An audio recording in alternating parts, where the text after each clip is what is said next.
Hello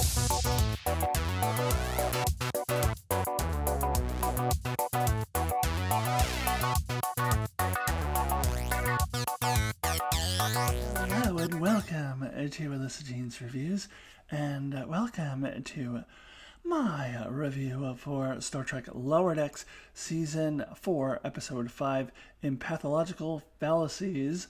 This video will be full of spoilers if you have not seen up through the end of that particular episode. Well, we get our first Talen-centric episode since she joined the crew of the Cerritos, and I liked it. I really love this character. I am still at a loss to understand why it took an entire season for them to bring her on. She appeared at the end of the second season and set out the entirety of the third season until the very, very end. And then finally gets to come in the fourth season, and I don't know what took them so long. Maybe the actress had a lot of other things to do when they were doing the third season. I don't know. But I am so happy to have Talen as part of the crew. I think she fits in well. She doesn't throw off the dynamics of the other characters, and I'm interested in her story. Now, her arc here was pretty predictable. We knew that she was going to change her mind and not send off that message requesting to return to the Vulcan ship or whatever. But it's about the journey and not the destination here. It's about how she gets to that conclusion. I really particularly enjoyed the dynamics she shared with Mariner.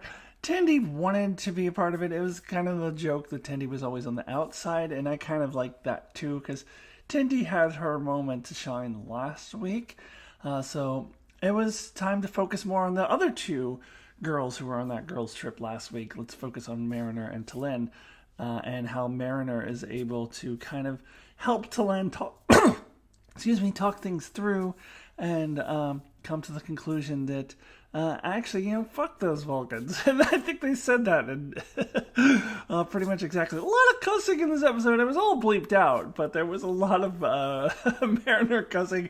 I like the scene where she said something along the lines of, "You're a badass Vulcan motherfucker." And Talen's like, "Yes, I am a Vulcan motherfucker," or something like that. It's bleeped out, but it's good. Yeah, and I appreciated the misdirect that at first they made it seem like it's like the Deep Space Nine episode Fascination, which is one of my least favorite episodes of Deep Space Nine. I'm pretty sure it would have made my top 10 Deep Space Nine least favorite episode list. I don't remember what I put on there, but it would have had to have made it because I really don't like that episode. But they misdirected from Fascination to the Next Generation episode Sarek, which kind of brings to light the fact that there have been multiple syndromes where somebody is telepathically making the crew go crazy. There's the Betazoid one and the Vulcan one. I like at the end, Captain Freeman was like, "Oh, we thought it was the Betazoid syndrome that made people go crazy, but it was actually the Vulcan one." And I don't know. It does kind of bring that to light.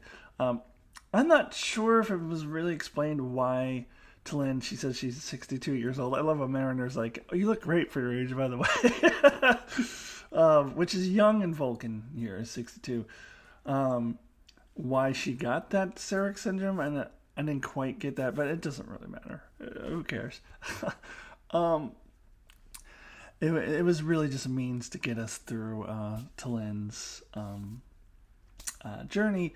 Also, I did quite enjoy the Beta Z operatives, as they turned out to be, and not just partiers. I liked that it was that, and not they were just being these crazy partiers and all that stuff. So that was good too. And we get our first kind of tie-in to that ongoing plot about the mysterious ships that are destroying all these different Alpha Quadrant crews, or maybe not destroying them. There's theories that they're transporting them away somewhere or something. Whatever it is they're doing to them. This is the first kind of plot that indirectly ties into that ongoing thread. So we're starting to finally get somewhere with that. So be keeping an eye on that. Okay, I feel like I summed up most of what I needed to say, but I'll go ahead and touch on some more of the details. Also, I got to talk about that B plot as well. So let's go ahead and get into it a little bit more. So I've wanted to mention too that there was not a cold opening, and this was true a couple weeks ago as well. And I can't remember how common this is for Lower Decks. I know that they do this occasionally where they don't do a cold opening. It's weird to have a show that doesn't have a standard format where sometimes they do a cold opening, sometimes they don't. But that's where we're at with Lower Decks. I feel like they mostly do cold openings, but this week, and I believe it was episode 3 as well, that did not do a cold opening, and I forgot to mention that. Anyways, so we get into the episode itself, and we are introduced to these 3 Betazoid women acting like Loxana Troy, but also drinking and going crazy. There was some really humor. There's a lot of humor in this episode. It wasn't like a laugh out loud, rolling on the floor all episode long type episode, but there was enough laugh out loud moments to cause me to enjoy it. There was just enough. There was some humor at the beginning with Talene being asked to carry their big, like ridiculous, cocktail glasses. I feel like I've seen those at like TGI Fridays or something, like this cheesy, tall, oversized cocktail glasses. And then Talene was forced to carry them, and she's all being Vulcan about it. There was humor in that. I liked it when one of the women hit on Ransom, and he was like, "Oh yeah, sure, let's get together. I'll be right there." And she was like, "I like men to be hard to get." Like, it was definitely taking a jab at the Loxana Troy and Picard dynamic there. And Ransom had a line to something along the lines of, "Oh, I can be old and distant. I can do that." So I did enjoy that. And then Talene, we see her getting frustrated. We see her writing to her Vulcan supervisor, basically begging to take her back. And as I said before, we knew that she was going to change her mind. But it was about the journey and not the destination, as I said. And she just goes to ask when communications will be open again. And the crew starts acting crazy, and of course we think that it is like the episode Fascination, where it's the Betazoids doing that. But in fact, it was Talene entering the room there that started that. And there was some humor in here too. I loved Dr. Wrigley fighting with, I would just call it a microwave. It kind of looked like a microwave. The replicator, he wanted his mom's regurgitated, which is kind of gross, but he's a bird, so that... I thought the birds, only baby birds ate that. I don't know. That's like eating baby food, isn't it? But anyways, he wanted that, and it wasn't working, and he's like, "Damn you to hell, replicator!" I got some enjoyment out of that. And then, of course, everybody just going crazy. So the Cerritos crew going crazy was much more fun than like the Deep Space Nine crew going crazy. And the Deep Space Nine crew, the reason why that episode was so bad, Fascination, was that there were all these like really forced sexual interactions that just was cringe, just so cringe. So I hated that episode. This episode doesn't go that direction at all. And of course, it ends up being the Sarek thing, anyways, but rather than the Fascination thing. But I enjoyed the craziness of the crew, is the point that I'm making here. And I'll get to the B plot at the end of this too. There was a B plot. It was okay. It was fine. But we have Talene just really like getting fed up with the crew, like, "Oh, you're too emotional." But then she starts to pick up that something that's happening here. But it isn't until later where her and Mariner put it together that, oh, the tricorder is like indicating that it's coming from you. And Talene goes from like just looking down upon the crew and like, "Oh, they're so emotional, blah blah blah," and she starts looking inward and starts looking down on herself. And that's where that Mariner interaction comes in, where Mariner gives her a great pep talk, and this is where a lot of the cussing comes in. She's like, "Fuck Sirach," or whatever that dude's name was, the guy from Wage Douche who was her captain. She's like, "Fuck him, you're a badass Vulcan motherfucker." Like this, I love that. I just love that interaction. And Talene says, "Thank you. I believe I needed to hear that." And then I love at the end how they return to their dynamics where Tendy's like, "Oh, can I get a hug too?" And she's like, "No, I only do one embrace." I love Talene in the show. She really has a great chemistry with the other characters and just fits in so well. And I kind of always knew she would. So I just love it so much. I love it, love it, love it.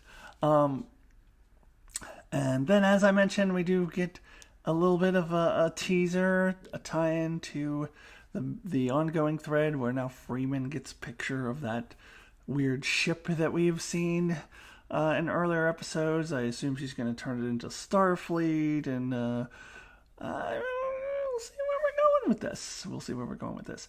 Now, the B-plot was Boimler and the security crew, and I didn't really find this funny, but I also didn't find it incredibly stupid like last week's Boimler side plot. I thought that was dumb. I'm sorry. I just thought it was so dumb. But this week, it was neither really dumb nor was it particularly funny. It was just kind of there, and for a while I didn't understand what the point of this was. Like, what are they doing? Like, what does this have to do with it? It was weird having this contrast of all this crazy shit is happening on the ship and the security team is just oblivious to it, and they're playing cards and charades and all. Actually, there was a funny moment where Kayshawn was doing this. He was like, it goes into a bucket. And Boimler was like, obviously it's Constable Odo from Deep Space Nine. and Kayshawn said, what was it? Oh, something, His Eyes Wide Open. Wasn't that the name of the episode that Kayshawn first appeared in? His Eyes Wide Open. Anyway, he says that to Boimler when he gets it correct. So there was a little humor in there. I actually find that funny. For the most part, I was like, where are we going with this? But I actually did like the resolution that it was just trying to get Boimler to relax. And I don't know that I buy that the security team would do that, but I kind of like it. So... I mean, Shax is just a big, lovable, he's just a big, lovable bear. So he calls everyone Baby Bear. He's like the Papa Bear. So I love Shax. So, yeah, is it realistic? No, but I kind of did like that. That's what they were doing. So overall, yeah, this plot was okay. It wasn't anything spectacular, but it wasn't bad either. So, let's go ahead and get to the part of this video where I give my rating out of 10. So, I've been recently questioning this tradition I have of watching an episode and then immediately giving a rating out of 10, because it's hard to do that, and a lot of times I change my rating after thinking on an episode more and watching it more. As evidenced by the Lower Decks rewinds reviews that I did, where I went back and gave new ratings to all the episodes, and I think I changed almost all of them. I think in season 3 I only kept one of them the same from the original rating. It was only a year ago. So what's the point of this, really? Because it's hard for me to really nail down a rating after just having watched the episode. However, I'm not ending that tradition. I'm just questioning it. So I'm still giving a rating. So with this one, I don't know. A 9 just feels a touch too high for me for some reason. Like, this doesn't feel like 9 territory when I think about episodes I've given a 9 to. It doesn't feel like it's in that same category, and yet an 8 feels a little low. Like, I gave the one a couple weeks ago an 8, and this feels better than that. So therefore, my rating out of 10 for season 4, episode 5 of Lower Decks is an 8.5. So we gotta split the difference. Not quite a 9, definitely not an 8. It's an 8.5. And a year from now, that'll probably change, because that's how it works. But an 8.5, really strong episode for Talin. I really enjoyed her character arc in this episode. So yeah, 8.5 for me. All right, that does it for my review for Star Trek Lower Decks Season 4, Episode 5. Please join me for my review for next week, Season 4, Episode 6, and also check out my Ahsoka reviews. I will be reviewing the finale of Ahsoka next week. All right, everybody. I don't know why I turned into Captain Sisko all of a sudden. Next week, we're going to retake Deep Space Nine. Okay, anyways, sorry. I'm getting silly. Time for me to go. So I will see you all soon. Goodbye, everybody.